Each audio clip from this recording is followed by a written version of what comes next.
নমস্কার বন্ধুরা, আমার চ্যানেলে আপনাদের স্বাগত। তো প্রতিদিনের মতো আজকেও একটা নতুন ধরনের ভিডিও নিয়ে এসেছি। আজ বানাবো কাঁকরোলের একটা রেসিপি।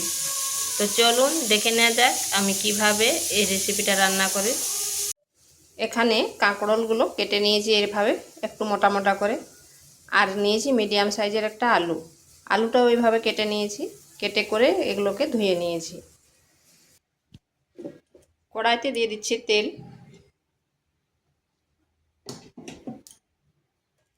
তেল ভালোভাবে গরম হয়ে গেছে, এরপর দিয়ে দিচ্ছি আলু আর কাঁকরোলগুলো।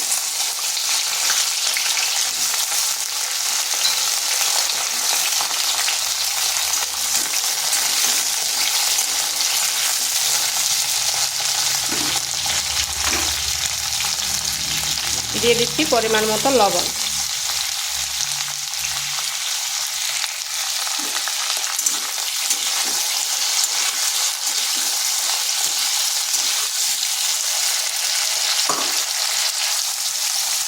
আর সামান্য হলুদ গুঁড়ো।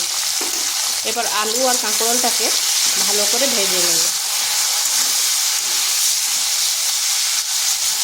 এদিকে এটা ভাজা হতে থাক, আর ওদিকে একটা মশলা তৈরি করি। নিয়েছি আদা, কয়েক দানা রসুন, জিরা আর কাঁচা লঙ্কা, এগুলোকে বেটে নিচ্ছি। এদিকে এগুলো ভাজা হয়ে গেছে, ঠিক এরকমভাবে ভেজে নিয়েছি। সেগুলো হয়ে গেছে, তুলে নিচ্ছি। ওই তেলের মধ্যে ফোড়নে দিচ্ছি একটা তেজপাতা, শুকনো লঙ্কা আর গোটা জিরা।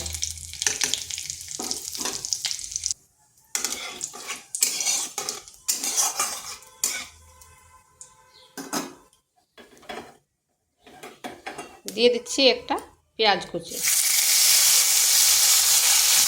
পেঁয়াজটা এইভাবে সরু সরু করে কেটে নিয়েছি।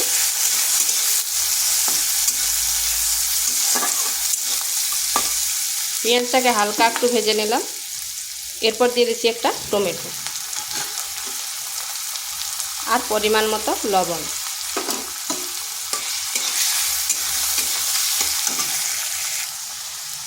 এখানে সামান্য একটু জল দিচ্ছি।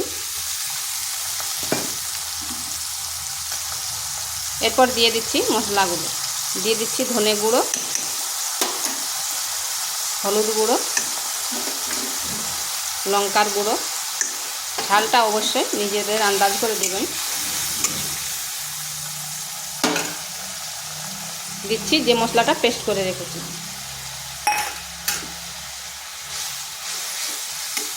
তা বেশ কিছুক্ষণ একটু কষে নেব।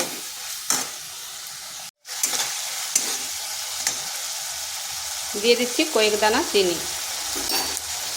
চিনিটা অপশনাল, চাইলে নাও দিতে পারেন। মশলাটা একটু সময় ধরে কষতে হবে। তো এটা কষা হয়ে গেছে, আর দেখুন কড়াই থেকেও তেল ছেড়ে যাচ্ছে।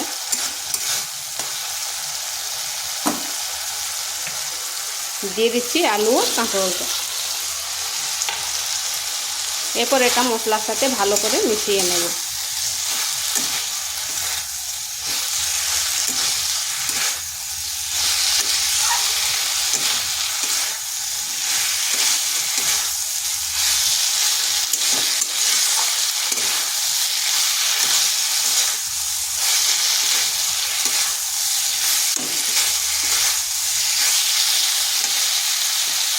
এটা কষানো হয়ে গেছে, দিয়ে দিচ্ছি জল।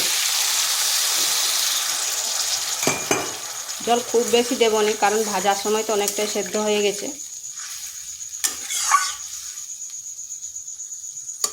এইভাবে কিছুক্ষণ এটাকে রান্না করে নিচ্ছি।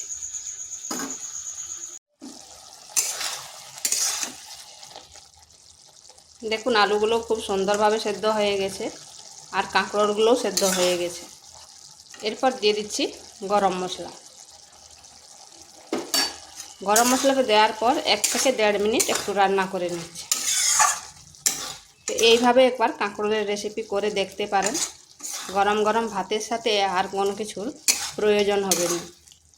আর ভিডিওটা ভালো লাগলে লাইক, শেয়ার, কমেন্ট অবশ্যই করবেন। আর নিত্য নতুন রেসিপি পাওয়ার জন্য চ্যানেলটিকে সাবস্ক্রাইব করবেন। এটা হয়ে গেছে, এরপর নামিয়ে নিচ্ছি।